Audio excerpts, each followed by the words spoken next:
going to take a look at a framework for reporting on metrics. And I made this matrix chart just to kind of discuss it with 4 different examples we'll take a look at.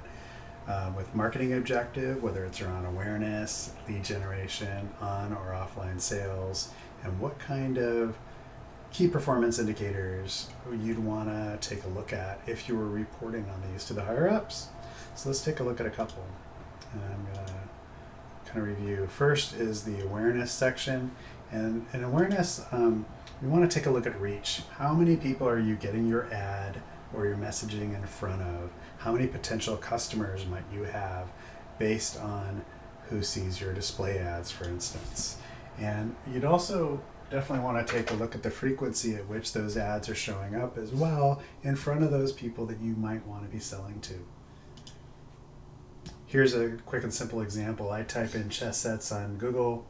I get all these different ads here on the top, 3 different ads, then all this stuff on the right in their store, or their comparison shopper really, which are really Google ads, and you go to this landing page. My awareness part is going to be how many people actually saw the ad for the chess store or the chess house or these ones on the right. How many people then clicked on it is what I want to take a look at. So how I deal with that is I write down the steps and I make it really clear to the person I'm reporting to. And I go painstakingly clear on what the conversion actually might look like. And I take a look at the click-through rate for this because that's what we're interested in. How many people see it? How many people do something about it? When I look at lead generation, this is going to be forms. So I want to take a look at how much does it cost me per lead. A lead would be someone who filled out a form, gave me their email, pressed submit, they got a thank you email. That would be a conversion. And here's an example that I had with Airtable. I see this ad on Facebook. I'm interested in the webinar. I might want to sign up. So I click on it. It goes to this landing page and see the form here on the right is lead generation. And this is filling it out and actually clicking submit would be the conversion. Again, I make out the steps, and this one I'm interested in cost per lead. If it cost me $4 for a click from Facebook to that landing page, and there were 3 people that clicked and only 1 person went, it would be a $12 lead, right? And is that what I'm okay with spending money on, is what I'd want to be reporting on and taking a look at in terms of my metrics. Example 3 has to do with online sales. So I want to take a look at how much does it cost me per acquisition, very close to cost per lead, right? It's really almost the same thing. How much am I willing to pay to acquire the customer? So here, if I'm on Huffington Post and I had bought Prana recently and I'm retargeted and they give me this ad, geez guys, I just bought pants a little while ago from you. Why are you showing me more pants? Maybe you should be showing me a shirt. But whatever, I click on it. So there's the optimization, by the way, of the ad. Maybe they want to change the topic of it. But I click on it, I go to this landing page, and if I buy from this, that would be a conversion. There might be a conversion also, like, hey, we got them to our store. That's one side of the conversion. The second one would be as to whether I buy. But with online sales, I'm going to look at cost per acquisition. Was the cost per click reasonable? Just like with the leads in the online forum, right? And I want to provide some comparison on there and figure out the return on investment. And that's why cost per acquisition can be important to execs, especially when you're trying to figure out whether an ad campaign works.